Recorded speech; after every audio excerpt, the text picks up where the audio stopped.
Good morning, everyone. Today we are here to discuss lesson number 18 of your geography, water in the oceans. About water, we already studied in our previous chapters that 71% of the earth's surface is covered by water, and water is present only on our earth, and that's the reason why earth is sometimes known as watery planet as well as blue planet. And as we know, the maximum percentage of water are there in the oceans, and that's why in this chapter we shall be trying to understand about the different types of ocean and the ocean water. The first point that we are going to study is water and its importance. I hope everybody know that water is very much important for existing life. Without water, life is not possible. All the water bodies are collectively called the hydrosphere. While discussing about the different sphere of the environment, it was already explained that the environment has four spheres: atmosphere consisting of air, hydrosphere consisting of water, lithosphere consisting of land, and biosphere consisting all these three. So all the water bodies including oceans, seas, rivers, lakes, snowfall, rainfall, these all together collectively known as hydrosphere. Without water, life is quite impossible. Everybody knows that one, that without water nobody can survive or nobody can live. Neither plants, animals nor humans can survive without water. Water is important for everyone, for all the living beings. The plants, they also need water. The animals need water. Even human beings, we also need water for our survival. About 71% of the surface of the earth is covered by water. We can say major portion of the earth's surface is covered by water, that is 71%. Only 29% of the earth's surface is covered by land, and that's the importance of water. Now comes fresh water and saline water. No doubt we know 71% of the earth's surface is covered by water, but all this water is not fit for human use, because water can be classified into two types. One is fresh water, one is saline water. What is the meaning of saline water? Salty water. Fresh water can be used by human beings for different uses, but saline water or sea water cannot be used. About 97% of the total water found mostly in oceans is salty, while only 3% is fresh. See, among the total percentage of water, we can say 97% of water are there in the oceans, and they are salty. They cannot be used by the humans or the other living beings. Only 3% of the total water can be used, because this 3% water is fresh water. I hope now you can understand what's the importance of water. The ocean water becomes salty. Now question comes, why this ocean water it becomes salty? What is the reason behind it? I hope you have got in your junior classes. The ocean water becomes salty because rivers and other water bodies carry away various salts and deposit in the oceans. You know, the different water bodies like the rivers, the seas, while the rivers and the lakes, when they flow from over the earth's surface, they carry different types of salts. You know, salt does not mean only the salt that we eat. Salt is there, that is mineral salt. It is there in the soil, it is there in the rocks, and all these various salts are generally carried away by the rivers and deposited in the oceans, and that's the reason why ocean water becomes salty. That's about fresh water and saline water. Now we're going to study about the different oceans. Major oceans, we can say mainly four oceans are there. One is the Pacific Ocean, the Atlantic Ocean, the Indian Ocean, and the Arctic Ocean. Let's study one by one. The Pacific Ocean, it is the largest ocean. It is the largest and the deepest ocean. We can say Pacific Ocean, it is the largest as well as the deepest ocean. We can say if we'll combine all the continents together, that also will be smaller than the Pacific Ocean. So you can imagine the vastness of the Pacific Ocean.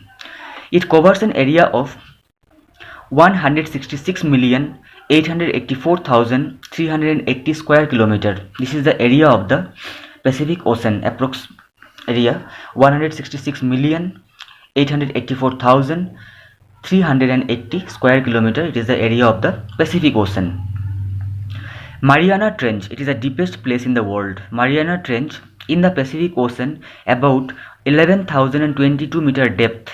It is the deepest place in the world. As I already told you that Pacific Ocean, it is not only the largest but also it is the deepest ocean in the world, because the deepest place in the world, that is Mariana Trench, with a depth of about 11,022 meter, it is in the Pacific Ocean and it is the deepest place in the world. So that's about Pacific Ocean. The second one is the Atlantic Ocean. Atlantic Ocean, it is the busiest ocean among all the oceans. We can say Atlantic Ocean is the busiest ocean. The reason is all the important sea routes pass through the Atlantic Ocean. The sea routes, this marine transport, all the different types of ships which generally connect the different continents, they generally move through the Atlantic Ocean, and that's why it is known as the busiest ocean among the other oceans. The third one is the Indian Ocean. Indian Ocean, it is the only one ocean whose name is given after a country. You know, India is the name of our country, and if you will see the map of India, the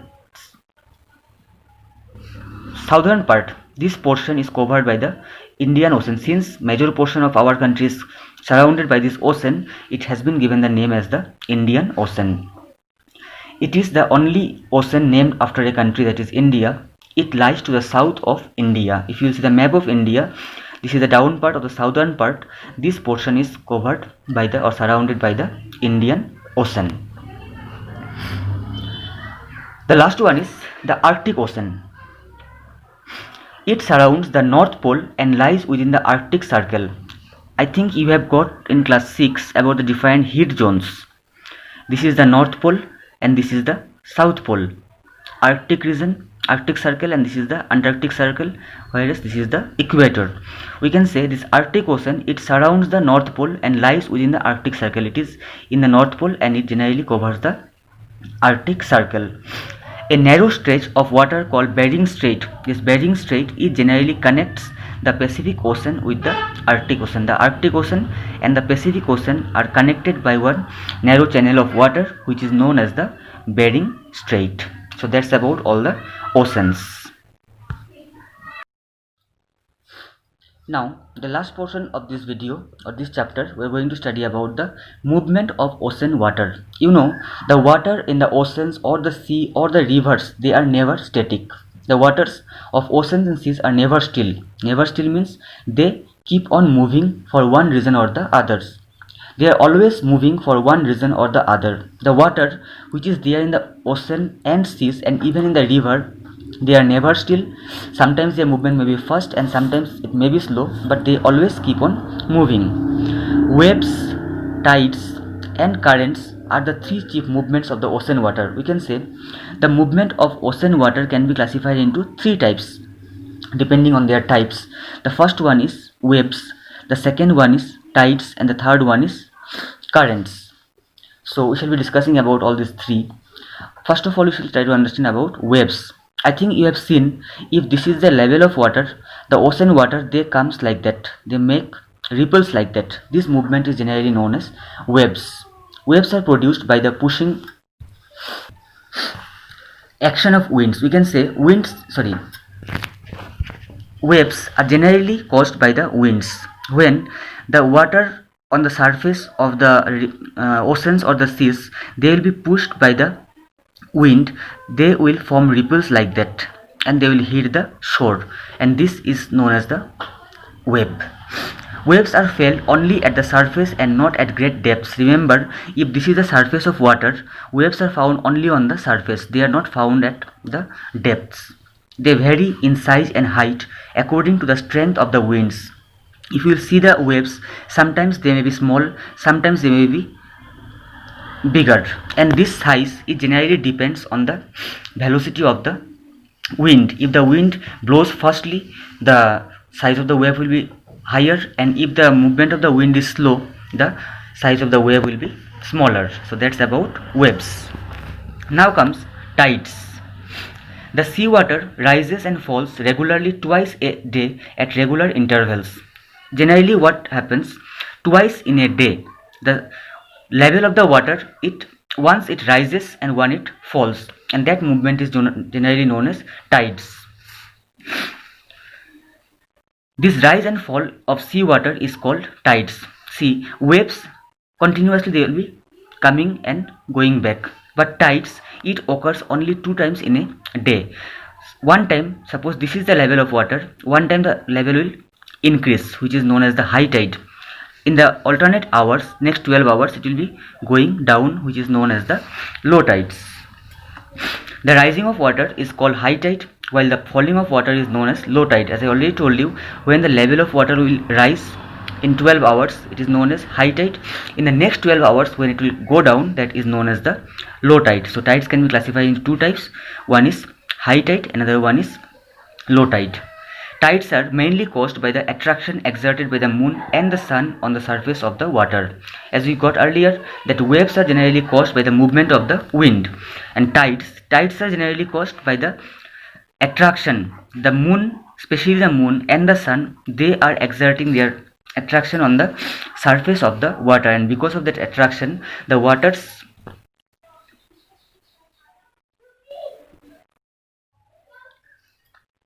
So because of this attraction, the water of the ocean, once it rises up, which is known as high tide, and in the next 12 hours it goes down, which is known as the low tides. So that's about tides.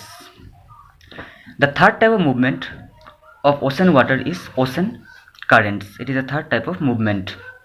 Big streams of water flowing regularly, constantly, and in definite directions on the surface of or subsurface of the ocean are called ocean currents.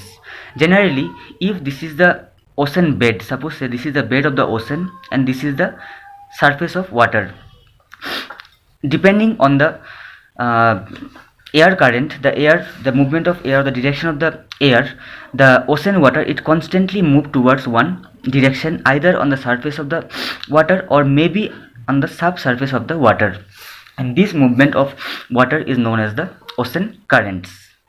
There are 2 types of currents. Ocean currents can be classified into 2 types. One is warm current, another one is cold currents. The warm currents flow from the equatorial region towards the poles, while the cold currents flow from the poles towards the equatorial region. If we will consider about the globe, if this is the globe, this is the equator and this is the polar regions. So you see it is given here, the warm currents flow from the equatorial region towards the poles. Warm currents, they will be flowing towards the poles from the equatorial region, and the cold currents, they will be coming from the polar region towards the equatorial region. So that's about the ocean currents. So we have got about the different movements of the ocean water, that is waves. We discussed about tides, and also lastly we have discussed about the ocean currents. Now the chapter is completed. You need to go through the video as well as the chapter. You need to read the lesson as well and clear your doubts if there is any. Thank you very much.